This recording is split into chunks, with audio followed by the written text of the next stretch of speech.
Halo, selamat pagi. Selamat berjumpa kembali di pelajaran Bahasa Indonesia bersama saya Ibu Nova Widya Silalahi.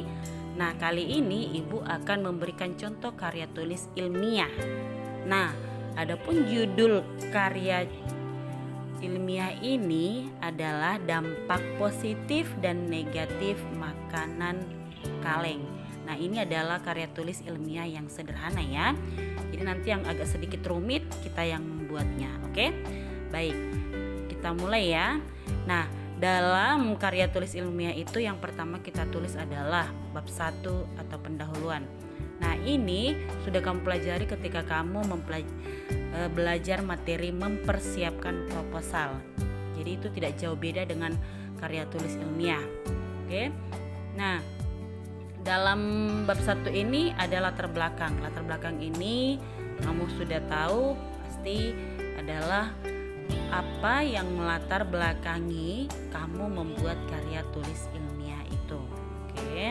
Nah, silakan kamu baca bab 1 dan pendahuluannya ini. Oke. Ini bab 1 pendahuluan harus kamu tulis dengan huruf kapital. Baik. Nah, ini sambungan dari latar belakang yang tadi. Oke. Nah, di situ ada beberapa sambungannya, bisa kamu baca. Nah, kalau membuat latar belakang itu tidak perlu panjang-panjang, ya. Yang pastinya ya memang itu adalah latar belakang kamu membuat karya ilmiah itu. Jadi jangan bertele-tele, tidak perlu bertele-tele. Yang pastinya dia harus pas. Baik. Lalu di dalam pendahuluan juga ada rumusan masalah. Nah, dalam rumusan masalah ini ada pertanyaan yang timbul ketika kita membuat karya tulis ilmiah. Lalu tidak lupa juga kamu menuliskan tujuan penelitian. Nah, apa tujuannya kamu menulis karya tulis ilmiah itu? Lalu yang kedua ada pembahasan. Nah, dalam pembahasan ini kamu membahas dampak makanan kaleng itu bagi tubuhmu. Tapi sebelumnya kamu jelaskan dulu apa itu makanan kaleng. Nah, bisa dikatakan seperti dia kerangka teoritis. Oke. Nah, dampak makanan kaleng itu yang kamu buat tadi dalam judul ada 2, yaitu positif dan negatif. Jadi positif dan negatifnya harus kita buat di dalamnya. Apa saja dampaknya.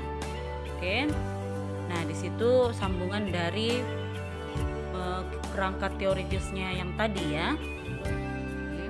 Nah, contoh makanan kaleng itu dalam karya tulis ilmiah ini diberikan contoh seperti sarden. Oke. Nah, kita lihat dulu dampak positif dan nanti dampak negatifnya. Kalau dampak positifnya itu menghemat waktu penyajian. Betul sekali. Jadi kalau kita agak malas masak, boleh digunakan makanan kaleng. Tapi hanya satu positifnya. Yang kedua dampak negatifnya itu ya pasti akan menimbulkan berbagai macam penyakit, tekanan darah tinggi dan juga kolesterol. Oke. Jadi lebih banyak negatifnya daripada positifnya. Jadi kamu pasti tahulah bagaimana cara mengkonsumsi makanan kaleng itu. Lalu yang ketiga ada di situ penutup. Dalam penutup ini biasanya ada kesimpulan. Kalau yang kemarin di materi mempersiapkan proposal ada sarannya, boleh. Tapi di sini karena dia adalah karya tulis ilmiah yang sederhana, hanya kesimpulannya saja. Tadi yang di dalam pembahasan itu yang kamu buat kesimpulannya.